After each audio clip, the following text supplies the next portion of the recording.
지난주에 상당히 좀 힘드셨을 텐데요. 이번 한 주 동안에 지난주의 낙폭을 대체로 지수 상황으로 봤을 때는 만회를 했습니다. 특히나 이 코스닥 지수는 물론 마감은 안 했는데요. 현재 기준으로 봤을 때는 한 주 동안에 5% 이상의 강세 흐름을 보여줬습니다. 과연 다음 주는 어디에 포인트를 맞춰서 대응 전략 세워보면 좋을지 이 시간 살펴볼 텐데요. HMC투자증권 이지영 연구원과 함께합니다. 연구원님 안녕하세요. 네, 연구원님 연결되셨나요? 네, 지금 다시 시도해보는 동안에 이야기를 좀 정리를 해보도록 하겠습니다. 지금 다음 주 같은 경우는 여러 가지 경제 지표들이 좀 준비되어 있고요. 아무래도 좀 끼인 주인인 만큼 주요 경제 지표는 약간의 좀 소강 국면이 예상되고 있습니다.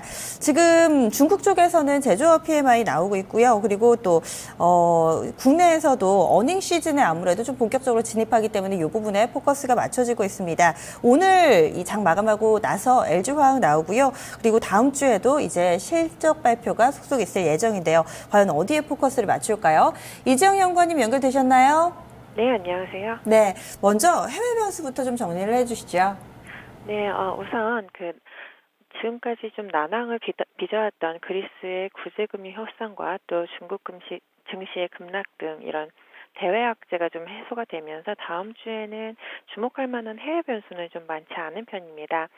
앞에서 말씀해 주신 대로 24일에 HSBC에서 중국 7월 제조업 PMI 발표가 있습니다. 지금 15일에 중국 산업생산 6월 중국 산업 생산 데이터가 발표가 된 바가 있는데요. 앞서서 여기서 이제 제조업 생산이 4월 바닥을 찍고 증가세가 확대되고 있는 것으로 발표가 됐습니다. 따라서 이제 7월에도 이 같은 추세가 이어질 수 있을지 주목할 필요가 있어 보입니다. 네, 그렇군요. 그리고 지금 현재 그리스와 관련해서도 사실 완전히 일이 마무리된 게 아니잖아요. 다음 주에 뭐 추가적으로 나올 내용이라든지 시장에 영향을 미칠 만한 부분이 있을까요? 그리스 상황 같은 경우에는 지금 이제 3차 구제금융 협상을 개시를 하기로 합의를 했기 때문에 우선 다음 주 월요일부터 그리스 은행들이 영업을 재개할 것으로 예정이 되어 있는 상황이고요. 그리고 이후에 이제 회의 같은 경우에는 4주 정도에 걸쳐서 이어질 것으로 예상이 되기 때문에 당장 다음 주 이슈는 크지 않을 것으로 전망하고 있습니다. 네, 그렇군요. 이번에는 국내로 좀 눈을 돌려보겠습니다. 어떤 이벤트들 예정돼 있나요? 예, 다음 주에는 우선 23일에 2, 4분기 GDP가 발표가 됩니다. 지난 2분기 같은 경우에는 수출도 계속 감소 구간에 있었던 데다가 메르스 사태와 또 가뭄까지 겹쳐지면서 2, 4분기 성장세기는 미약할 것으로 전망을 하고 있습니다. 앞서서 이제 한국은행 같은 경우에는 이달 초에 수정 경제 전망을 발표하면서 2, 4분기 성장률을 전분기 대비 0.4%로 제시한 바가 있었기 때문에 그만큼 시장의 눈높이 또한 좀 낮아져 있는 상황이라고 보시면 되겠습니다. 그리고 다음 주에 이제 한국 본격적으로 2분기 어닝 시즌에 진입을 합니다. 그래서 IT, 자동차, 건설, 은행 같은 다수 기업들의 실적 발표가 예정이 되어 있는데요. 금일에는 우선 삼성물산과 제일모직 합병 결정 이후로 지금 외국인과 기관 주도로 해서 코스피 지수가 좀 약해지고 있는 상황인데 다음 주 같은 경우에는 24일에 발표될 현대차와 기아차의 2, 4분기 실적이 부진할 것으로 예상이 되고 있기 때문에 다음 주에 증시 분위기가 반전이 가능할지는 조금 우려가 되는 상황이라고 보시면 되겠습니다. 네, 실적이 또 약이 되기보다는 약간은 좀 독이 되지 않을까 우려가 있는 것 같습니다. 그렇다면은 다음 주 우리 증시는 다소 좀 보수적으로 봐야 되나요? 어떻게 예상하세요?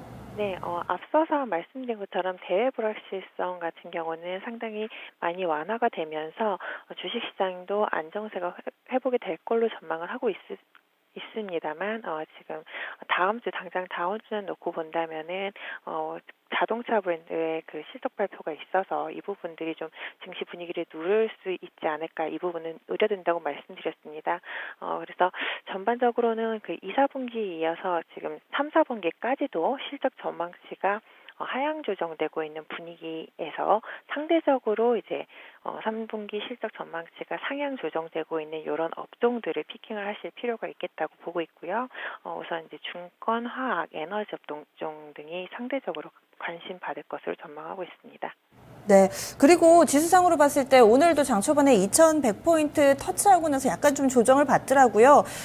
다음 주에는 2100포인트 다시 또 돌파하는 것은 좀 좀 큰 기대인가요? 우선 이제 전반적으로 그 리스크 회피 심리 같은 경우에는 다소 완화가 된 측면이 있기 때문에 좋은 뉴스만 하나 나와준다고 한다면은 뭐 지수가 2100포인트 이상까지 올라가는데 크게 무리가 없을 거라고 보고 있고요. 또 한편으로는 지금 그 실적에 대한 눈높이 자체가 낮아져 있는 상황이기 때문에 이 컨센서스를 상회하는 실적 정도만으로도 증시에는 좀 호재가 될 수 있지 않을까라고 생각하고 있는 편입니다. 네, 알겠습니다. 말씀 고맙습니다. 네, 감사합니다. 다음 주 키워드는 실적으로 정리할 수 있겠습니다. 아무래도 대외 변수들 소강 국면을 맞는 가운데 국내 기업별로 발표되는 실적이 또 지수에 그리고 종목별 향방을 가를 것으로 보입니다. 지금까지 집중 골든타임 1부였고요. 잠시 후 전하는 말씀 들으시고 2부로 이어가겠습니다.